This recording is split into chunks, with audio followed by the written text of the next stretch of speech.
Thank you, Shreya. Thank you so much. And thank you, Sue, for organizing such an event. And I'd like to give my regards to Dr. Priyadarshan Lakhawat and Mukul Dhimri sir. They are one of the representatives of our National Council and IHMs. So they have taken their time out of their busy schedule. So it means a lot for everyone. Now, since my topic was little in depth, and when it was sent to me, it was written that the communication has to be mixed in English and Hindi both. So I have a PPT ready. It would be in English, but I'll try to explain in both the language because we don't know how comfortable the students who have joined here would be. Sir, they are more comfortable with Hindi by the way. इनको हिंदी ज्यादा अच्छी लगती है. कोई बात नहीं, I'll try my best. थोड़ा सा हम लोग इंग्लिश वाले हो गए हैं, इंग्लिश का Yes, ज्यादा sir. इम्पैक्ट रहता है, बट ठीक है. I also when was completed my 12th, I was comfortable in Hindi only, and with time this communication skill developed.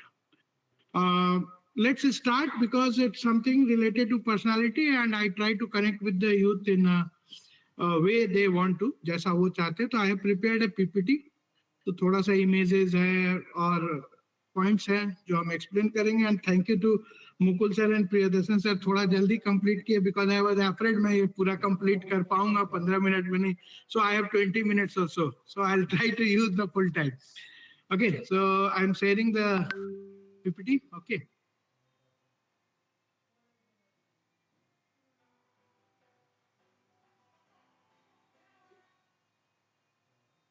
is the PPT visible to everyone? Yes, yes, sir. It is loading. Yes, now it is visible.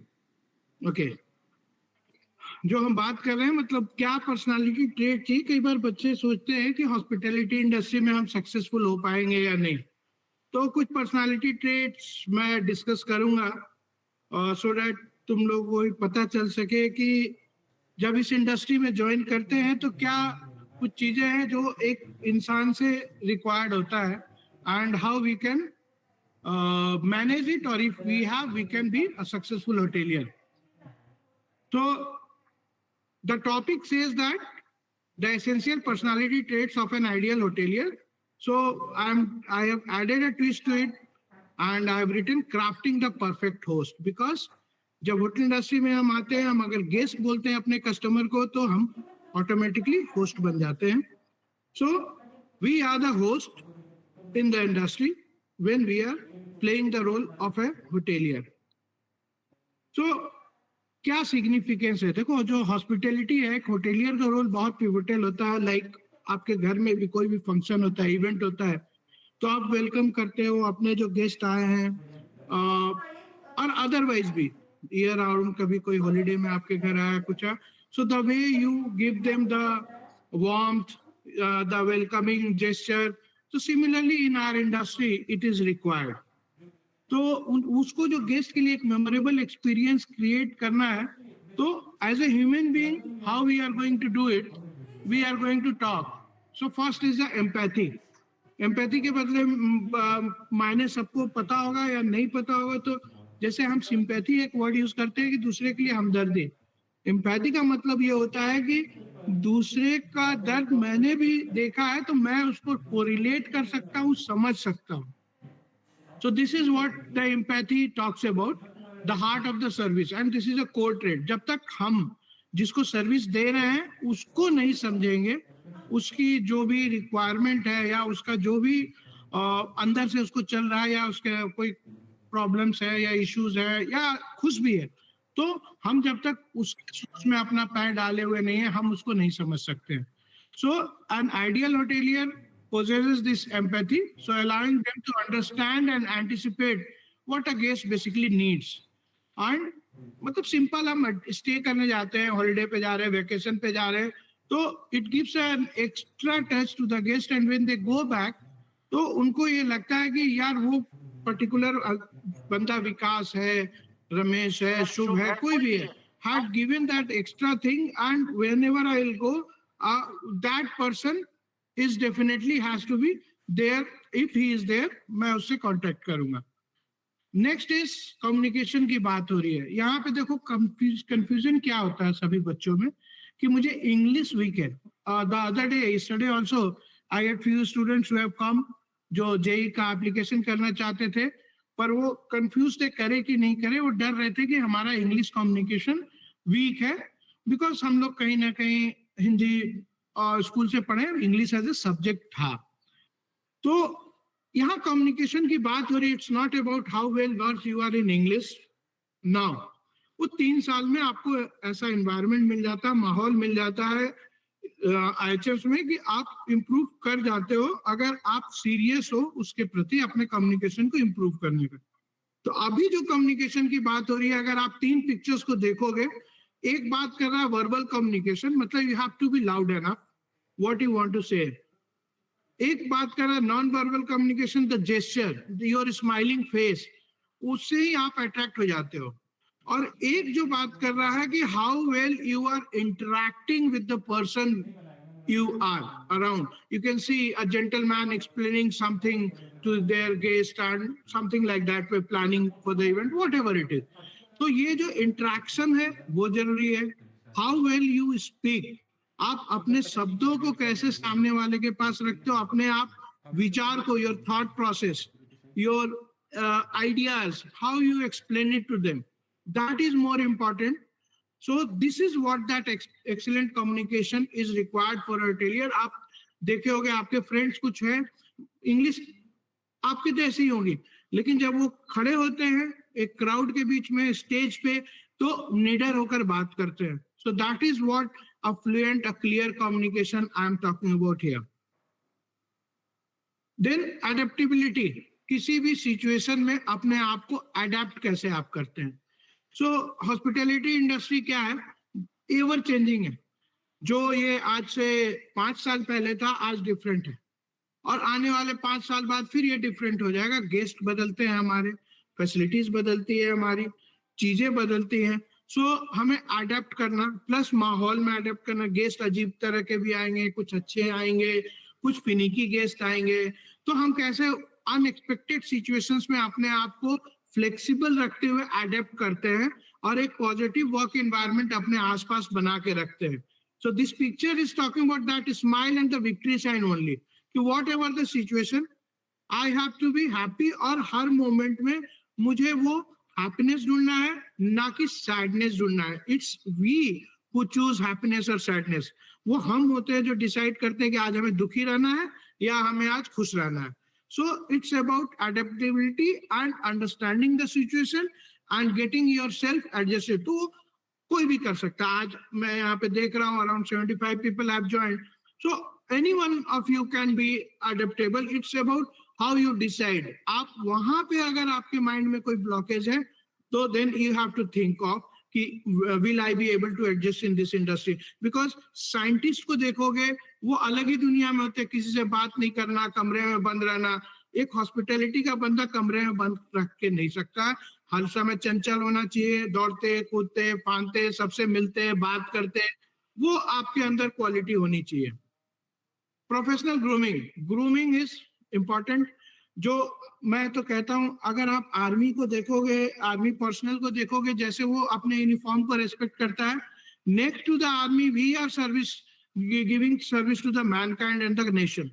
सो हमें भी अपने uniform पे वो pride जो होता है, फक्र होता है, अभिमान होता है, वो होना चाहिए अगर हम एक सक्सेसफुल होटेलियर बन जाता है। तो ये है कि मेरा ड्रेसिंग सेंस कितना अच्छा रखेंगे, मैं कैसे वेल ग्रूम्ड रहूंगा, मैं कैसे सामने वाले को अट्रैक्टिव दिखूंगा, हाइजीन है। तो ये सारी चीजें एक हॉस्पिटैलिटी प्रोफेशनल को जरूरत पड़ती है। आपको बोला जाता है, हाँ कुछ लोग को अगर लंबे बाल रखने का शौक है, कुछ है, तो वो यहाँ पे आपको इस इंडस्ट्री में एक्सेप्टेबल नहीं होता है। आपको एकदम स्मार्ट, जो कहते हैं ना हिंदी में वर्ड होता है टेंस, वो दिखना चाहिए आपको। प्रॉब्लम सॉल्विंग स्किल, जुगाड़ की बात करते हैं हम लोग, आप लोग भी दोस्तों में बात करते हो, जो कुछ जुगाड़ निकालो यार।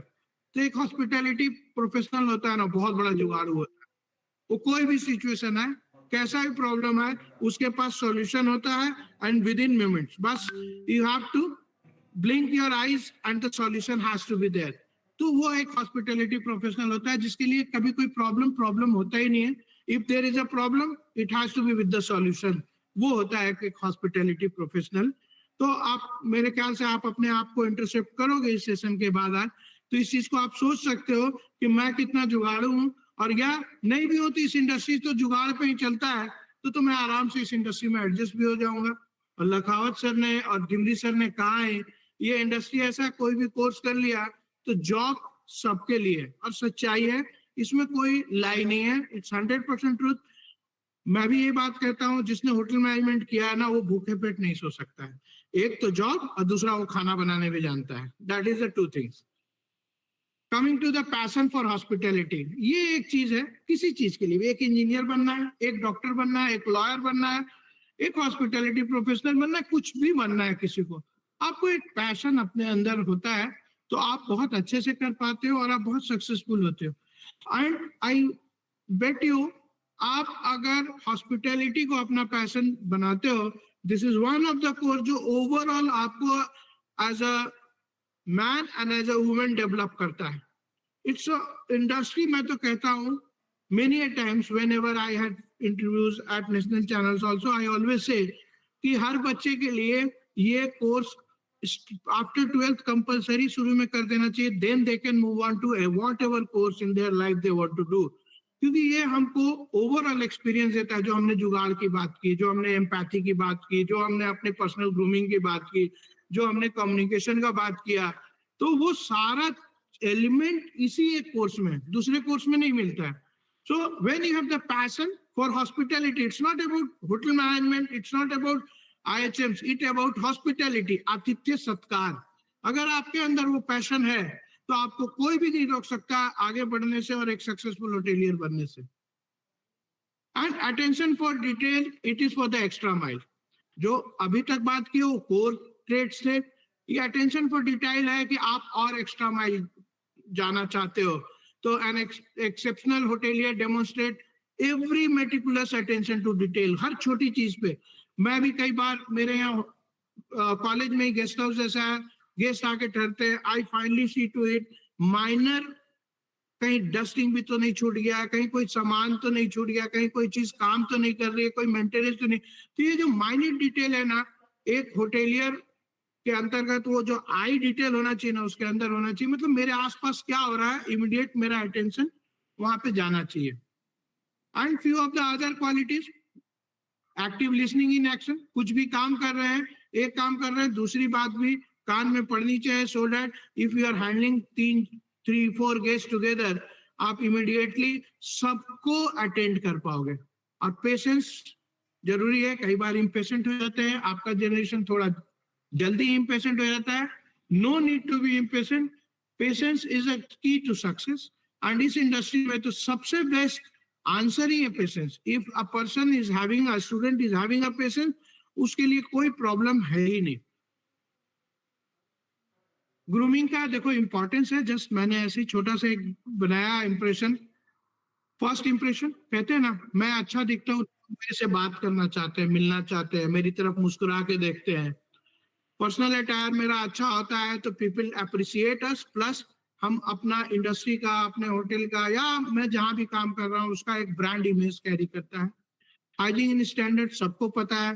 Cleanliness is important for you. And आपके हाइजीन अच्छे हैं तो आपके बॉडी से ऑड स्मेल नहीं आएगा, आपके सॉक्स से ऑड स्मेल नहीं आएंगे, आपके क्लोथ से ऑड स्मेल नहीं आएंगे. So all this thing makes your guest also comfortable. And visual representation कभी भी इम्पैक्ट करता है. कई बार आप लोग खुद से भी कहते होंगे, फर्स्ट इंप्रेशन लास्ट लॉन्ग. पहला इंप्रेशन है ना, बहुत लंबा किसी के भी दिमाग पे छोड़ता है. सो दैट इज वाई हमारे इंडस्ट्री में ग्रूमिंग को इतना इंपॉर्टेंस दिया गया है. इफ यू आर ग्रूम, आप अपने आप खुद को भी इन्वॉल्व समझते हो सिस्टम में, आप बहुत दिल से काम करते हो सिस्टम में, और आप चाहते हो कि आप जो काम करो विद परफेक्शन करते हो. So that is why it is safe. So the conclusion, I was little fast, I know. इस पे कभी कोई किसी को एक्सप्लेनेशन चाहिए तो बाद में we can do. The crafting the perfect host क्या क्या इन्वॉल्व करता है? Empathy, adaptability, attention for detail, excellent communication and professional grooming. ये कुछ ट्रेड्स है. और यही आपके जो स्पिरिट ऑफ हॉस्पिटलिटी, जो आतिथ्य सत्कार का, जो गेस्ट को सत्कार का है, वो हम उसको अनफॉरगेटेबल बनाते हैं इन्हीं सब चीजों से. I'd like to say thanks, and if you have any questions, you can see my email ID also. And plus, obviously, you have HBC and SOAP. You can route your questions through him also. And unlock your hospitality professional. NCHM JE को अच्छे से दीजिए. मैं देख रहा था कोई मानसू नाम की स्टूडेंट है, she asked लखावत सर जब बोल रहे थे एग्जाम विल बी डिफिकल्ट और इजी. तो कोई एग्जाम डिफिकल्ट या इजी नहीं होता है. It's our thought process. तैयारी करो. बहुत जेनरिक सब्जेक्ट है, चीजें बहुत सिंपल है. आप सिलेबस उठा के देखोगे, बहुत कोई बड़ा बड़ा साइंस नहीं है, इतना बड़ा भी कि आपको तैयारी करने में दिक्कत आएगा. 12th के एग्जाम के बाद आप 15-20 दिन अच्छे से तैयारी कर लो. अपने करंट अफेयर्स को, अपने न्यूमेरिकल एबिलिटी को थोड़ा बहुत प्रैक्टिस कर लो. This exam would be a cake walk for everyone. So welcome to NCHMCT JE exams. But obvious, 15th is nearing to us. So please complete your application, and 27th April, all the best to all the aspirants we are having. Thank you. Thank you, team HBLC and Lakhav sir and Dimri sir. And thank you, Sipra, for allowing me to speak little longer. But yes, I could finish it by 5. Thank you, everyone. My question is that can you give us more information about the scholarship programs or any award for the top ranks after the NHMCJ? उसमें क्या है कि AICHE code होता है. वो जितने higher education है उन्होंने अप्लाई किया हुआ है, तो उस कोड बेसिस पे आप कोई भी IHM में कहीं भी जाओगे, वो रजिस्टर्ड ही है, क्योंकि वो सबको लेना ही पड़ता है AICHE कोड. तो आपको वो NSP पोर्टल पे आप जाते हो तो आपको पोस्ट मैट्रिक स्कॉलरशिप होता है. अंबाला से हो, यानी कि इट इज फ्रॉम पंजाब. आपके पंजाब में भी स्टूडेंट्स के लिए अभी रिसेंटली कुछ लॉन्च हुआ है. तो from your state also you can apply. Many states have their welfare schemes जहां पे आप अप्लाई कर सकते हो. And for the banks you have Vidya Lakshmi portal है, वहां पे आपको सब्सिडाइज इंटरेस्ट रेट पे लोन मिल जाता है. So there are lot many processes. So getting a scholarship or a loan for a government IHM is never a problem wherever you get that admission, because वो एक part of process है. Thank you for the guidance, sir. So, sir, actually, my question is that what are the career opportunities in corporates after this in this industry? I'd like to add to what Dimri sir has to say, Mr. Harsh. Other than the core area, because 90% of our students goes for those core areas, but nowadays hospitality industry is also evolving. So for their sales, revenue part, HR part, few of the brands, not basically every brand, few of the brands are hiring management training for those sectors also from hotel management student. But if you are talking about sales sector other than the hospitality industry, so definitely it will come after the experience, as Mukul sir said. After 2 years, 3 years, you are in the industry, you have dealt with the people, then they find you the best candidate to hire for that job. Because a person who has worked in the hotel industry can be adjusted anywhere. Then there was a question related to tourism. Tourism, yes, for guides and all, we can't. But few of the big travel agencies like Cox and Kings, Sita Travels, they do hire students, because in their tour operations they have a hospitality wing also, wherein when we have the group of guests coming in, from their arrival till their departure, taking care of all the hospitality, travels and everything is done by the students who are from hotel management background. Corporate, if you are talking about Google and all, Google, if you are talking about Google, is an IT sector. For their hospitality wing and admin wing, they always outsource these things for their hospitality, food. And those agencies do come to us to hire. Like my students are working in Google, but Sodexo has hired for them and have placed them at Google. So if you are talking about Tesla or Google directly, because we are not training you for the IT or EVs or any other thing, but for their hospitality wing and for their back office management, admin office, they do hire a company which is expertise in facility management and all other things. And those companies do come to IHM to hire the students, and then they allocate them their as a client site for them. So our students are working in pharma sector also, Google also, and not many other places, but they are not on the payrolls of these people. Thank you so And- much, and Dr. students- Hindri, and thank you, Dr. Kumar, for adding to this. I'm really sorry to interrupt, Shivara. I was just saying that all these things, students, which Dr. Kumar has mentioned. So I even has shot a podcast with him. So there will be a video soon on YouTube. You all can see that video. उसमें हमने बात करी है अच्छे से कि अगर आपको डिफरेंट इंडस्ट्रीज के करियर एस्पेक्ट्स में जाना है, इवन कॉर्पोरेट्स और अब्रोड जॉब्स, जिस तरीके के भी इंडस्ट्री में जॉब्स मिल रही है ना, so definitely you should refer to that podcast. वो यूट्यूब पे भी जल्दी आएगा podcast. Thank you. Thank you. Sir, Shiv. is there We are any- all looking forward to is- that podcast. Sir, in IHMs, facility companies also come for placement, or we have to gain experience in hotel industry. Then only after we can join the facility department. No, companies are coming. As I told you, we have Compass Group, we have Sodexo, all these companies, they are coming for their facility management wing and the culinary wing. They have two wings. Okay, sir. Thanks a lot, sir, to solve my query, sir. I would like to thank everyone who organized Thank this you, Harish. wonderful meeting. Thank you, Harsh. Since we have a time limitation, we will now quickly jump off to other questions as well. Drishant, I see a hand raised. May I request you to throw the question, please? Yeah, of course. My question is directed to Dr. Bhupesh. Sir, in your experience, what is the most in-demand role in the hospitality industry? This is a real difficult question, Dishant. See, being a hotelier for us, as Divri sir also mentioned, 4 core department. So it's about which department you are best suitable for. So once you join this course, you and we together are in positions to decide what is your EQ level, IQ level, and your mind mapping, your thought process, everything, and how you are finding that particular department and finding yourself to be well set in that area. तभी decide हो सकता है. If you talk about high demand, the most highest demand is undoubtedly F&B service. Food and beverage service area में demand बहुत high रहता है because attrition भी बहुत हाई होता है. बट स्टिल आई से demand is like Sodexo is behind me. I have an intake of 120 only, and this year they want 300 students from me to hire for their facility management sector because they have taken lot many projects of Adani's and all for their rig and every places. So it's about कब कहाँ से demand किस year में jump कर जाए, it's very difficult to से. Every year I have seen demand changing. किसी साल I have a good demand for culinary. Some year I have a very good demand for front office. But F&B service is every year is same with the highest demand in that area. So it's when you join the course, when you study, any area is good for everyone who is fit for that particular area. Okay, so according to you, it's F&B sector. So let's say मैं F&B join कर लूँ, उसके बाद I grow tired of it. I don't want to do F&B anymore.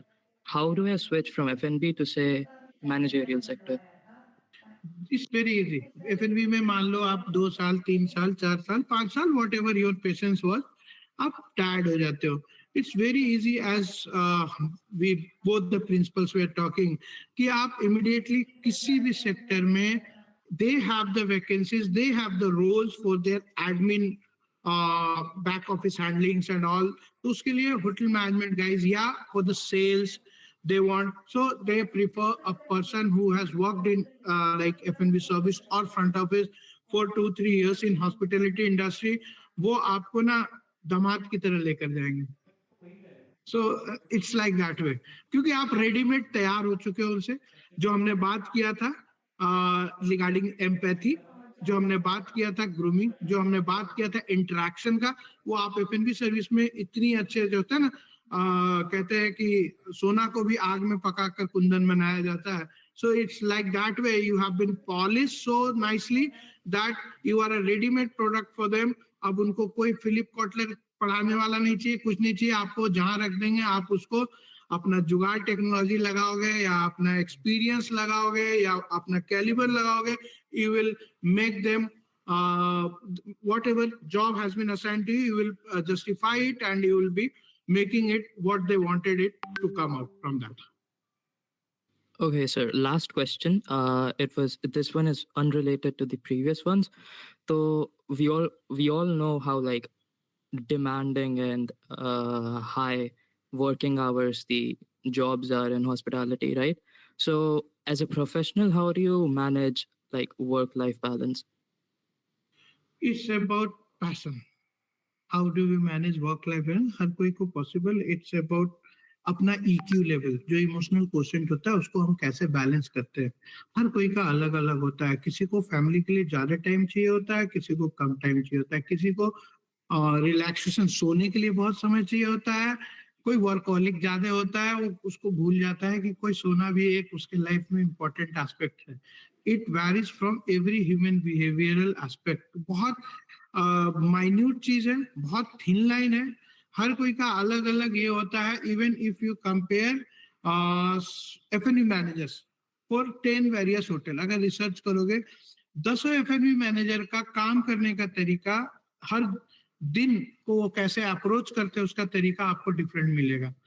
We the principles of IHM, हर कोई का अपना अपना पर्सपेक्टिव होता है, अपना अपना नजरिया होता है कि कॉलेज कैसे चलाना है. So it's about you, it's about you. There is no hard work, I'll say.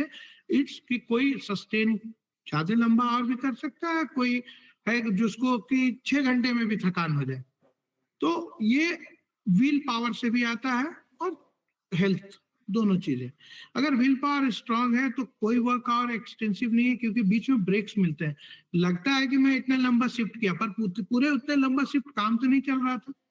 बीच में ब्रेक था, जब लोग लॉकर में भी जाकर रेस्ट कर लेते हैं या स्टाफ अपने आप में गॉसिप कर रहे होते हैं. लेकिन क्या होता है, बोलते हैं कि मैं इतने बजे एंटर किया, मैं इतने बजे निकला. वो एक लंबा सा एक टाइमलाइन दिखता है, राइट. तो वर्क लाइफ बैलेंस अब आ जाते हैं कि कैसे एंजॉय करते हैं. होटेलियर से ज्यादा एंजॉय करने वाला मैं किसी और इंडस्ट्री में देखा ही नहीं हूँ. अगर आप दिल्ली कभी जाओ तो मूलचंद चले जाओ या बॉर्डर पे चले जाओ, रात में 2 बजे सारे होटेलियर ही मिलेंगे वहां पे. तो वो कैसे एंजॉय करना है, कैसे खुश रहना है, वो मतलब लाइफ है. वीकेंड्स है या ऑफ डेज है या कई दिन आपके पीक सीजन्स होते हैं, कई दिन ऑफ सीजन होता है. सो वैरी करता है कि हर दिन एक समान नहीं होता है. Every day is not copy paste and पूरा डुप्लीकेट किया होता है. हर दिन ऊपर नीचे चलता है. और एक होटेलियर सीख जाता है 2 महीने 3 महीने के अंदर कि कैसे अपने लिए टाइम निकालना है और उसको यूटिलाइज करना है अपने लिए. So it's like that way, Dishant. So my question is that some sources mention that it is a 3-year course, while others talk that it is a 4-year course. So my question is, what is the difference between the two? To complete this, Ritika, 3 years, 4 years. It was earlier, AICT used to run 4-year program, which as Mukul sir already said, AICT came in around 2000. NCHM came in 1984. So they started giving degree. So they started giving degree for BHMCT, and as per Supreme Court and other mandates, they have to be 4-year program as other technical courses. We now, after having this National Education Policy launched, we are also a 4-year program, but it has a different exit systems now. So we are promoting mostly the 3-year program. The reason being, post 3 year, you are getting the degree. So we are not talking much more about the 4-year program, because post 4 year, you get an honors degree. Honors degree, even after 3 year, you will get the same job in the hotel industry, even after what you will get after the honors degree. Why honors degree? It will be further in, as per National Education Policy, when you will go for PhD and other things, that time it will be required. So if somebody who joins after 3 years BSc program to the industry wants to come back, again can redo the course of BSc honors if they want to start as a career in teaching and do the PhD and all other things to be eligible for that. So it's for AICT courses also now it's the same parallel NEP for many universities. Still few universities are left to implement that. we are the pioneer in hospitality sector to implement NEP, NCHMCT. Other universities are copying now our curriculum. They have started copying it. So for hotel management, for other courses it was there. So in NEP 3-year का भी course है, 4-year का भी. 3-year हम इसलिए बोल रहे हैं because हम क्या चाहते हैं, it is mostly a job oriented course. So we are promoting jobs and entrepreneurs, right? So इसलिए हम लोग अभी भी 3-year program ही बोल रहे हैं. But अगर कोई बच्चा बोलता है post 3 years that they have to take a call for the 4th year, so that is also available in our system, जिसका syllabus अभी फिलहाल academic board से आया नहीं है. So we'll be aware about what will be the syllabus and course structure in the 4th year. It's like that. Thank you so much, sir. As stated earlier, the industry offers many opportunities in different sectors. I would like to know how can one go for the teaching opportunities in this industry? It's very well-defined structure in this hospitality sector. We suggest you all to at least work for 1 or 2 years in the industry and then come to the teaching. But still, even after doing MSc, you can come to the teaching. There is an NSTAT examination, and that is conducted by National Council. And there are 2 tier in system in that. One is if for teaching associate, and one is for the both assistant lecturer and teaching associate. As per your scoring, you get that certification. Then whenever an institute opens the vacancies, you have to apply for teaching associate or assistant lecturer position, whatever you are eligible for, and you get an opportunity in teaching. But a piece of advice to you, Ishika, if you want to come to the teaching, at least give 1 or 2 years to the industry, then only you'll be able to justify to your student what you are teaching all about. Many a time after MSc immediately, people start because they are eligible to become teaching associate or assistant lecturer after MSc. And if you have done only BSc, then after 2 years of experience, you are eligible to give NSTAT. You need not go for MSc, and then you can apply for teaching associate or assistant lecturer. Whatever, even after degree, you go for 2 years and then you go for NSTAT, get your score, and you come to teaching. You are always welcome because young people like you are the brand ambassadors, and you are very well able to connect with the youth, and they also enjoy taking the classes with a mix of old faculties and the young faculties, because it make them more comfortable understanding what all the hospitality is all about. So it's like that way.